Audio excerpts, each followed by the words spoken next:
the first century church teach believers about politics today? Let's talk about it with Preston Sprinkle on Steve Brown, etc. He's an old white guy, an author, broadcaster, and seminary professor who's sick of religion. And he's brought friends. Please welcome Steve Brown, etc. And we are so glad you're here, as I say every time. You have a seat at our table, we just don't let you talk. If you're wondering, I'm Steve, the aforementioned old white guy. Matthew Porter, our executive producer, is here. Matthew says, if you haven't yet, be sure and vote. What? In the Steve 16 tournament? What in the world is that? You know how the NCAA men's basketball tournament has Sweet 16? Yeah. We have the Steve 16. It's a bracket of 16 of your classic phrases, and people vote on it through like 16 to 8. You go to keylife.org/Steve-1616. So every time they get together, it's more work for me. You haven't. I've already done this. You did the hard work by creating the phrase. You haven't done a thing on this one. Matthew did all the work. It's so cool. Well, I did it in the beginning. Yeah. He didn't have something to work with, for heaven's sake. I preached at a church one time, and they did that. And he had a keyboard up, and smells like smoke from the pit of hell and other things. And during his introduction to me, he kept hitting the buttons, and I kept saying those things. It's quite embarrassing. If I weren't so humble, I would be it. Our producer, Jinx, is in the little glass booth.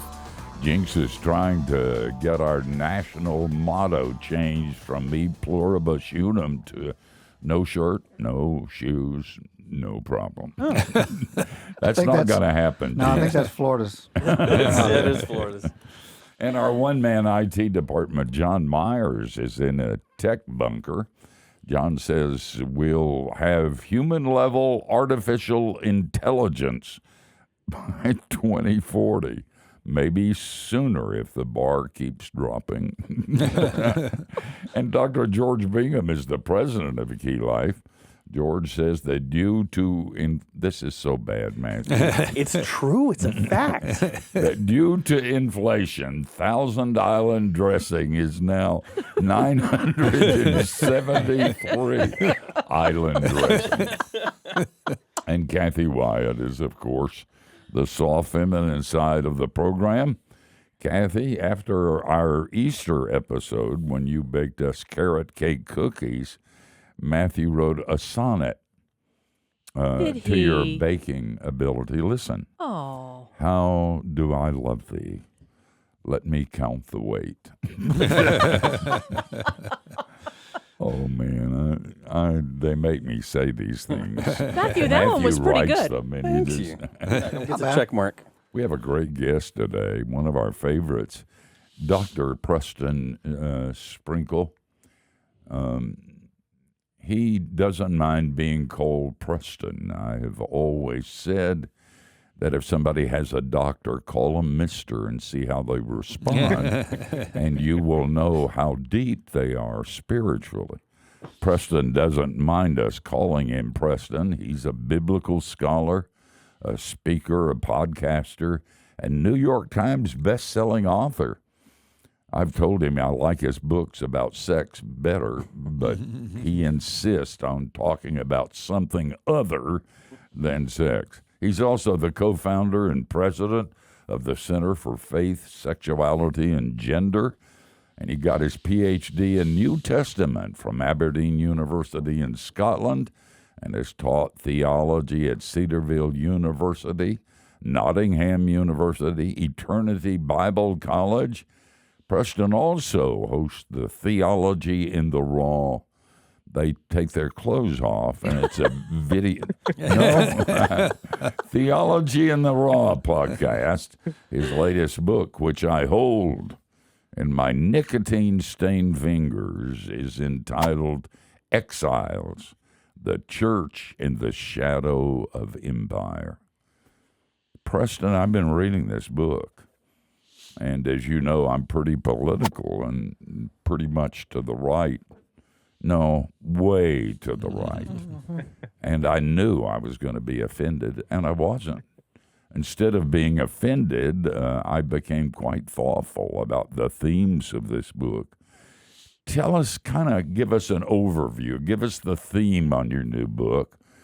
Are we exiles? And if so, from what? Yeah, thanks for having me back on, Dr. Brown. Appreciate it. Mine's phony. You don't even have to use it. All of mine are phony. They gave them to me for speaking and paid me. Did they do that for you? Sorry. I had to pay for mine, unfortunately. The book I call it my politics book, but it's not really written on modern day politics the way most people are going to think about politics. About 85 to 90% of the book is just Bible. It's going through the Bible and asking the question, how did the people of God view themselves politically? How do they view themselves in relationship to the various nations and empires that they were living in? At one point in the Old Testament, Israel was a nation, then they were exiled to Babylon, then, you turn the page to the New Testament, and now you have the early church living underneath the Roman Empire. And I think there's a lot throughout the Bible, a lot of material that can help us kind of view ourselves politically. How should we view ourselves politically in light of the various nations that the global church finds itself scattered among? So that's really I don't... some people have read the book and they kind of shrug their shoulders and say, this makes sense. Other people are very offended at it. And so I'm glad to hear that a right winger like yourself wasn't terribly offended at it, but I'm sure there's some things that to offend the left too. It's a general offensive book for everybody, but said in a winsome way. It is not a defense of either right or left or middle of the road political viewpoints. It is, again, just trying to build a biblical theology of how should we view ourselves in light of the nations we're living under. Can I ask him? Sure. Go right to chapter 1. Preston, I went to Bible college, so I know what ecclesia means. Thank you very much. It means church. And so I get into chapter 1, and you start talking in that, and I wondered if you could, just give our viewers just a little bit of an overview on that, because you were talking about how that word was used, not just with the church and the steeple and open the door and see all the people kind of thing. I mean, back in the New Testament times, and it was a very political word. So it's almost like the church kind of stole it.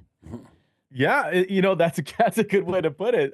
And honestly, as I talk later on in the book, that most of the traditional, or most of the language that you find that the church uses to describe itself, or even the language they use to describe Jesus, and the language they use to describe their own community, the church, the ecclesia, most of these words that we think are just religious or spiritual, they're very political in nature. Even the term kingdom of God was a profoundly political concept in the first century. The word ecclesia, translated church, it was widely used in the Greco-Roman world, all the way back in the times of the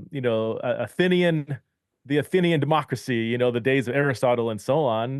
They would have an ecclesia, which was a gathering of male citizens, and they would gather 40 times or so a year and form their ecclesia, and they would talk about political issues, issues of governance. How do we run the city? What's going on? What's the latest, issue that we need to address? And so when the Christian community chose that term to describe its community, that they were sending a message. They were, and we're not 100% sure exactly, what they were getting at, but they, if anything, they viewed themselves as a sort of political entity. You gave a quote at the beginning of the book, and you said most churches are not this, but the most counter, and I don't remember the exact quote, but agree with it, that the most countercultural political thing you can do, if you're concerned and you give a rip about our culture, is to join a church and support it. And sometimes we forget that, don't we? Yeah. Going to an ecclesia in the first century was a radical thing, because at that ecclesia they confessed that Jesus is King and Lord, and that got the early church into some hot water, because everyone in the Roman Empire knew there was one king, one Lord, and his name was Caesar, or his title was Caesar. And so when the early Christians gathered together at their ecclesia, which is again a kind of political term, and confessed Jesus as the true King and Savior, that sent a message, and it got him into hot water, as we see throughout the New Testament. So you'd like to see us get into hot water?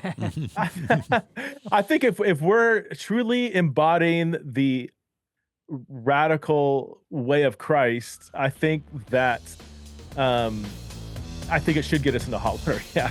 So we have it from Dr. Sprinkle that you should like Jesus more than you like Biden or Trump.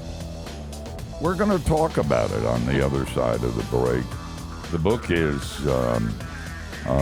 Exiles, The Church in the Shadow of Empire.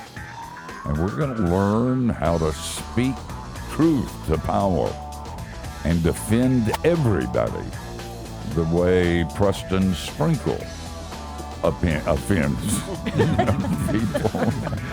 Listen, this is obviously too hard for me, so I got to rest up, reconnoiter, and return.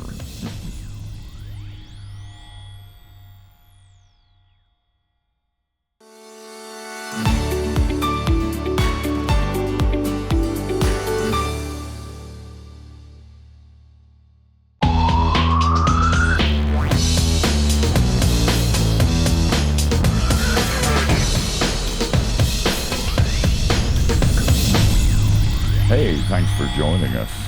We're talking to author, speaker, and theologian Preston Sprinkle. His latest book is called Exiles, The Church in the Shadow of Empire. And he suggests that it's okay to get your gun, but you just got to aim it at the right place. Oh, no. Preston, at some point in the book, you kind of contrast the word political versus partisan. Talk to us a little bit about that.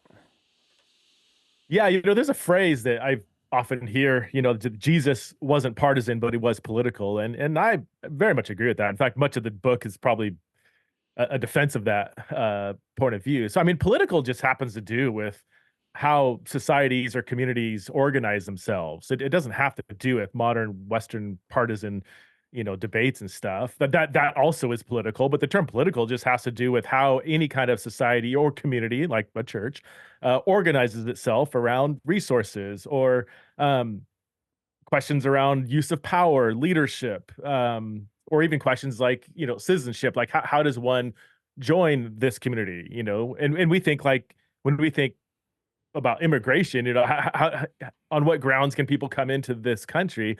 There's similar questions with any kind of community. On what grounds can somebody come and join this community? So all of the same kind of big picture questions we think of when we think of modern day politics, the church, I mean, wrestles with all those questions as well for its own community. So that's, I do think Jesus was not partisan, but he was absolutely political. When I say not partisan too, that doesn't mean that there could not be or is certain values that Christianity might embrace and certain political parties might embrace. Obviously, there's going to be an intersection there.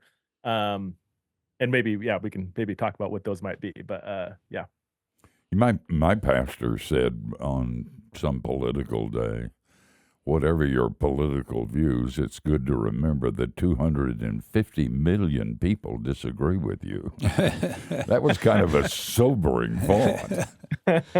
Preston, you to kind of get at the title of the book, the main title on exiles, and seeing as believers, seeing ourselves as exiles.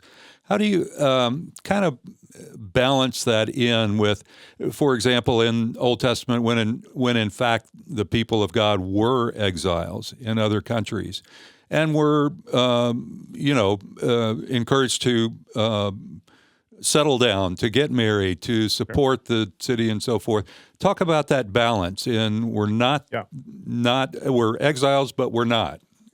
Yeah, that's good. Yeah, so I mean, even Jeremiah 29, written to the literal exiles in Babylon, he said, stay here, plant vineyards, build houses, seek the welfare of the city, like be a good citizen where you are. And in the New Testament, we have, Romans 13 says to submit to governing authorities. 1 Peter 2 talks about that. All throughout the book of Acts, the Christian church, they raised a lot of havoc in society, but they never actually broke any known laws set by Rome. Like they were good citizens, but they did embody a very countercultural way of life, and that's what kind of ruffled a lot of feathers. But they were good citizens. They weren't, violently trying to overthrow Rome. They prayed for the leader, and the concept of exile. I mean, obviously, there's the literal exile in the Old Testament when Babylon came, conquered Israel, exiled many people over to the nation of Babylon. Then 70 years later, they returned to the land of Israel, but they still saw themselves as living in exile. They were still under the authority of, at that time, the Persian Empire. They were paying taxes to a foreign nation. They didn't have their own Davidic king on the throne. And when we get to the New Testament, you see the early church kind of adopt that language and posture in light of the Roman Empire that they were living under. Again, they were good citizens, but they saw themselves as really a distinct political entity. They had their own king, they had their own kingdom, they had their own politic, their own kind of way of life. And so while they were good citizens under the Roman Empire, they didn't give their allegiance to that empire. And that kind of opens up questions, I think, for how we're to live today. Yeah, and just kind of a follow-up with that, one of the challenges or one of the distinctions, I guess, for certainly much of the people of God in ancient times in the Old Testament and so forth, and even throughout history since then, people of God could be good citizens, that is, following the laws and so forth. But it's only maybe in more modern times where, especially in Western culture, where they have the opportunity to actually influence laws and form laws and so forth. What next level does that take us? Yeah, that's good. And here's where, I have thoughts and ideas, but I am not, as I say in the first chapter, I'm not a political theologian. Like that is a distinct kind of academic discipline that people, spend their whole lives in. This is more like, my book is more like prolegomena for that conversation. It is more of a biblical theology of a political identity. And so, what was that term again? Biblical theology. No, the one before it. Did I misunderstand something? You said what? Oh, prolegomena, yeah. It's a doctor thing. Wait, you're a doctor. Dr. Brown. Doctor Dr. Brown might have to interpret that for us here. Well, I just wanted the people who might not be familiar to... For the dum-dums like Matthew. It's a pre-conversation. Okay. Pre-conversation, yeah. I don't know if that's a technical term for it, but anti-dialogia or something. Yeah. Like before you get to chapter 1, it's like you kind of read like maybe the preface, kind of like what's the foundation before you even get to chapter 1. So to answer your question, absolutely. I think the church should be a good influence on society. I do think that the church should be suspicious and even nervous about getting too entangled in the empire. And I say that based on how the Bible consistently talks about foreign nations. In particular, you go to the book of Revelation, and it literally says that, the Roman Empire is empowered by Satan. We see the book of Daniel, chapter 10 talks about this. Paul talks about the principalities and powers. So when the Bible talks about kind of spiritual forces of darkness and governing authorities, they're sort of kind of intertwined a little bit. And so you do see a strong warning, again, especially in the book of Revelation, that the church should be nervous about getting too entangled in an empire, while it should be a force for good, a light to the nations in, while being a good citizen living under whatever empire they're living in. So, that could raise, 1,000 questions. Okay, what does that look like regarding voting and political allegiance and all these things that we can, I'm sure, tease out. All right. Interesting. This morning during my devotional time, I read Romans 13 by accident. Well, it's about time. That was next up. And I didn't know that today I'd be talking about this. And Preston puts legs on submitting to authority in ways I hadn't thought about yet. I was thinking more about violent revolution or something. And I guess I can't do that. Hey, guys, this is hard work, really hard work, and we have to rest. We'll be back.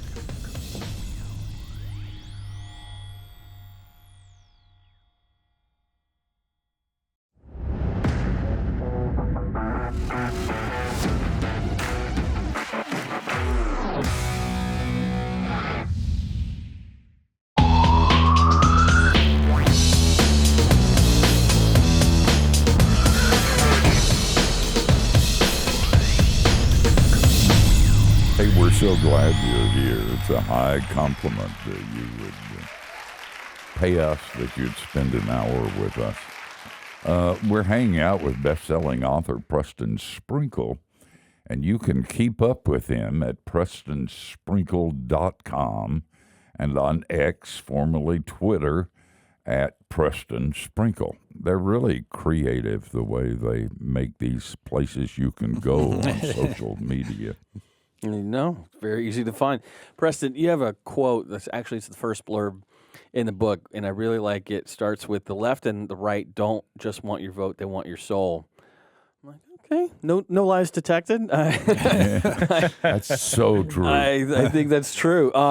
And you make the point in the book that submitting to the empire, as we were kind of talking about before the break, does not necessarily mean like celebrating the empire. So does that give us a little bit of freedom to work for the good of the empire, work for the good of Babylon, and at the same time, and hold in the other hand, this is not the end battle. This is what we're doing right now, but this is not the ultimate aim of what we're about. Yeah, that's good. Yeah, and honestly, in my opinion, I think we do need to. We're thinking through this from an American context. Many other Christians around the globe, part of our global family, that they're in different nations, and I'm sure that they're raising the same question, but their context may be very different too. So I think it can be kind of a contextual question.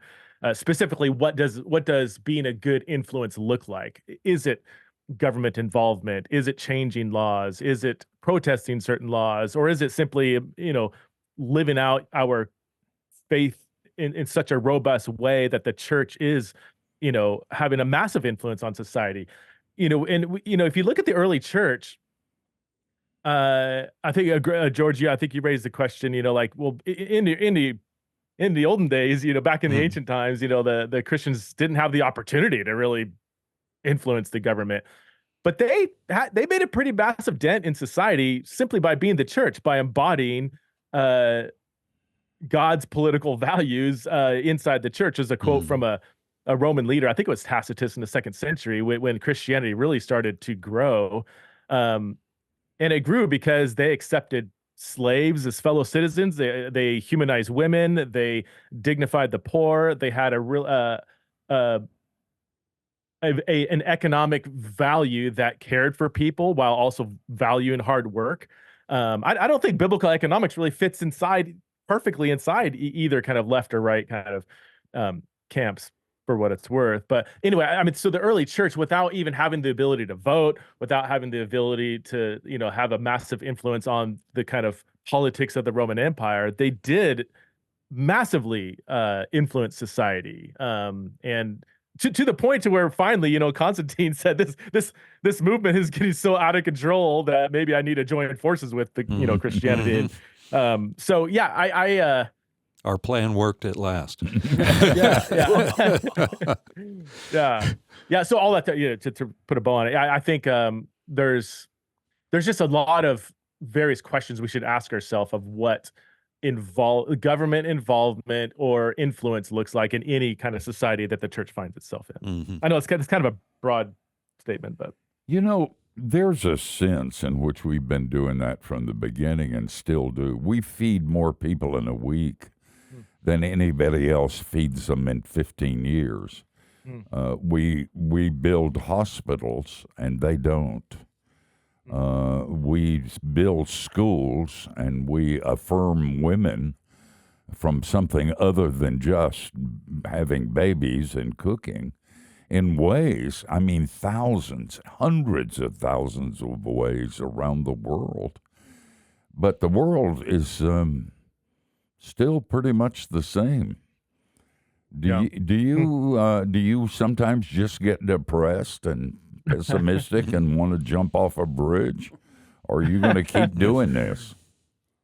Yeah, that's a good question. I think as I pay attention to global Christianity outside of the USA, I get more encouraged than discouraged. I've traveled the world quite a bit, so I've experienced different forms of Christianity around the world, and it's pretty remarkable what I've seen the church do. In America too, but overseas, when there's in many contexts where the church lacks resources, lacks kind of the cultural power that we might have here. We might complain about lack of cultural power, but compared to other places that have like no influence or power. Yeah. Mm-hmm. But to see the kingdom of God spreading and lives being changed, and not just spiritual lives, but like actual good for society things happening. It's pretty remarkable. So no, I guess I'm more encouraged and discouraged, but part of that's theological.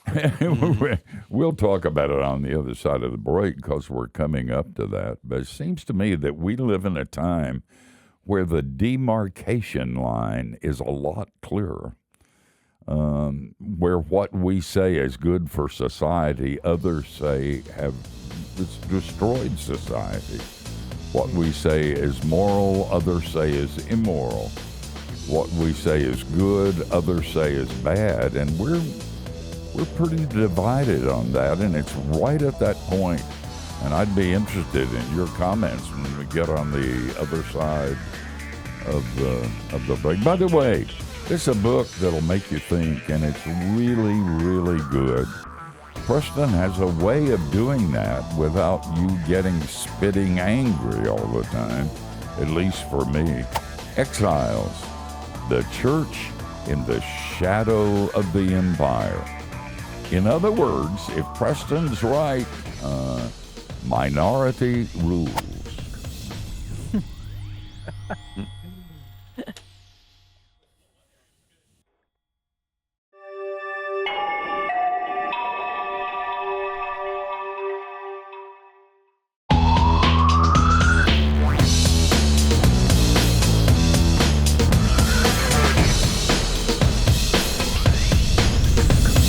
Hey, thanks for spending time with us. And in case you didn't know, Key Life has an app, and that's available. Every time you download that app, you get 3 free sins. Ooh. And it's both on iPhone and Android. And it does cost you $99. Wait, check that. It's free, so you can't complain. Try it out at keylife.org/app. Preston, on the other side of the break, I was saying that the divide was pretty sharp. We got, pagans do not agree. And that hasn't always been true. Even atheists had an agreement, a commonality of morality and ethics. But that's not true anymore. You might want to comment some on that. Yeah, that's interesting. In the past, there does seem to be more overlap between what we can all agree on is good, like a good in society, and now I think there's less of that. It is interesting, though, to take one example that's not really debated: sexual ethics and marriage. It's interesting that from say the sexual revolution till about 10 years ago, most people who were not religious would be very much on board with kind of a more libertine sexual ethic, as long as it's consensual, anything goes. But there is an increasing number of secular voices saying, yeah, that's not really worked for us. In fact, there's a fascinating book by a British, I think she's a journalist, Louise Perry, who's not religious. I only think she's like politically conservative, but she wrote a book called The Case Against the Sexual Revolution that, is about a sneeze away from a Christian sexual ethic. And she got there by just looking at the effects that the sexual revolution had on women in particular. And it's a pretty horrifying book to read in terms of like her description of how just throwing off all the guardrails on sexuality has really harmed basically women and children. I mean, it's led to a massive pornography problem, sex trafficking, and sexual practices that are just really can almost be barbaric, are barbaric. And she documents this in the book. So anyway, all that to say, like, I do think that God's design for how the world should be run, which should be embodied by the global church, I think we can see that this is good for society. I do think loving your neighbor and loving your enemy and forgiving people when they harm you. And I think these things are good for society. And it's interesting that, even some secular voices are starting to recognize that. Mm. Are we, when we're talking about Christians and influence, and it reminds me, I recently heard at church, our church provides the lunches for the poor kids. I don't remember if we like provide the money or the food itself, but literally for 6 entire schools, the exclusive provider for public schools. And it got me thinking, I feel like a lot of times we kind of maybe are standing around or sitting on our hands waiting for permission, or we win an election and you're waiting for that entree into influence when really we could start getting our hands dirty and at risk of being cute.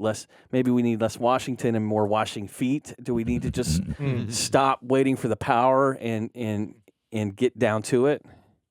Well, that honestly is touching on, I would say, the heart of the book is we sometimes get, I think, overly distracted with some of the political debates out there when we as a church can be embodying the good we want the government to do. We can, as a church, be doing it ourselves. I don't want to create a false dichotomy to say, therefore, we shouldn't care at all what the government does. Right. But, gun violence and gun control that's a classic example. And I talk about this in the book that, this is so politicized, right? I mean, the left and right just go after each other on gun control, gun laws. Anytime there's a mass shooting, it seems like it's every week, it all flares up, right? The back and forth, left and right.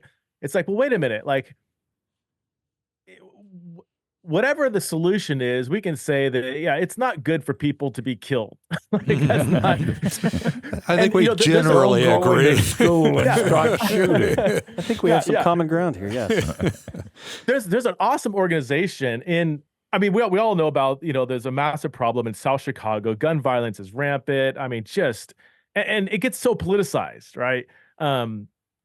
But there's an organization it's called Together Chicago. That's a bunch of Christians that get together and say, let's just pool our resources together and let's address this problem through holistic education. There's single parent households, and sometimes that can factor in. Well, let's come alongside as a church and let's come alongside single mothers. Let's maybe even address that problem from the deeper roots so that fathers don't leave their families. Let's talk about the economics that's involved here. Let's talk about,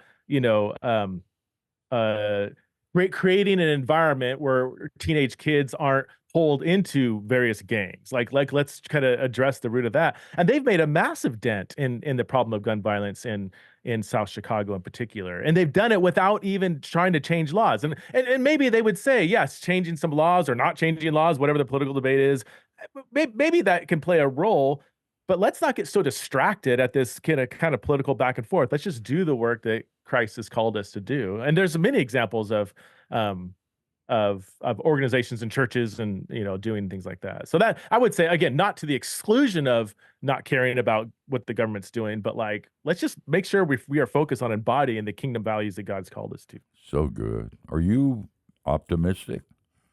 I mean, I know Jesus is coming back. I get that. Okay. Yeah. Don't bring that up. We all agree on that. But are you optimistic about some real changes taking place, positive and good changes in, say, our country?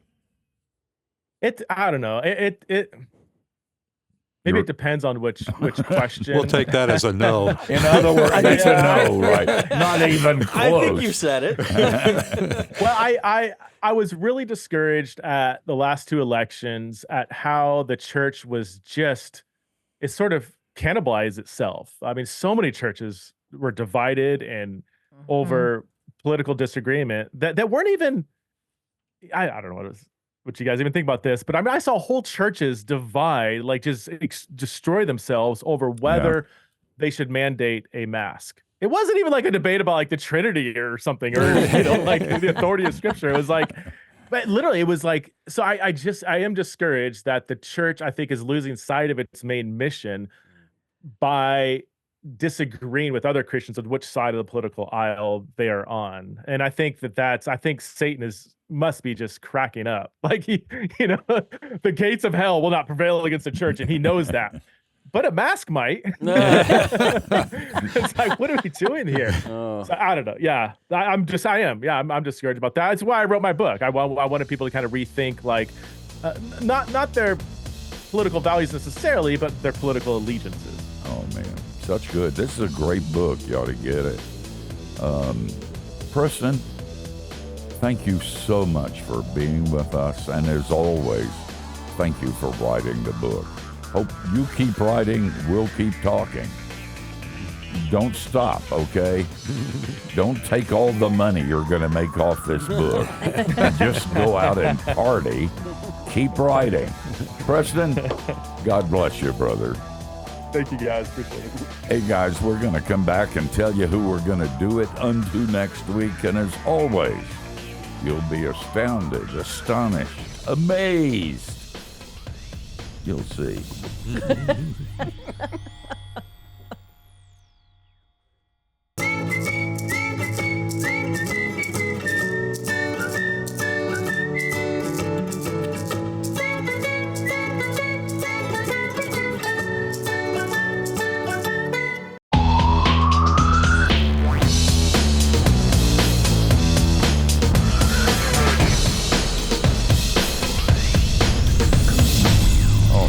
What a great and thoughtful guest. We like Preston a lot.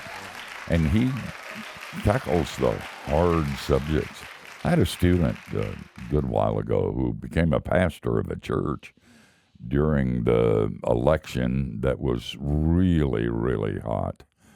And he said to his congregation that next Sunday morning, he said, all over this country, there are people who are dancing in the aisles, laughing and cheering, celebrating. And then he said, all over this country, there are people who are crying, who feel devastated, and they're depressed about what happened with the election. And I have a message for both of you: repent. And then he said, both of you have put a man in God's place, and you need to repent right now. I thought that was a very wise comment, and I've quoted it in a number of places. And I'd like to say, you guys, but I can't. I do that too, because I am political, and for a long time worked the news beat in radio in a number of places, and because I've always talked about politics, and because I'm from a political family. My mother got up every election. She was a poll judge, and my brother and I ran his media campaign, was the district attorney, won against every precinct against an incumbent. So I am political. I'm from a political family. My father used to say, sing, once I was a Democrat, as happy as can be, and now I'm a Republican, and I wish Truman were a tree. So that's the soil out of which I grew. And so I'm not just talking about you, I'm talking about me. I have to fight it every day. I have to stop and remember Jesus. And that's not a bad thing to do if he's the king. Well, enough about that. Who's going to be on next week? Next week, our guest is Joel Muddamalle, and his book title is quite long, The Hidden Peace, Finding True Security, Strength, and Confidence Through Humility, and How Steve Attained It. Oh, no, there's no and how Steve attained it on there. But yeah. That's a good book, by the way, Yep. and I'm looking forward to that time. I let you in on a secret. We've already interviewed him. And I shouldn't have said that, but I don't care. We have. Yes. And we liked him, and I wasn't exactly sure I would. I am a far more humble person than I was before. We got to go. Yeah, please, try to get yourself out of this, okay? Hey, guys, we're going to come back next week. Same time, same place. It's our fond hope that you'll join us. And between now and then, don't do anything we wouldn't. And that gives you a wide, wide berth. And remember to return.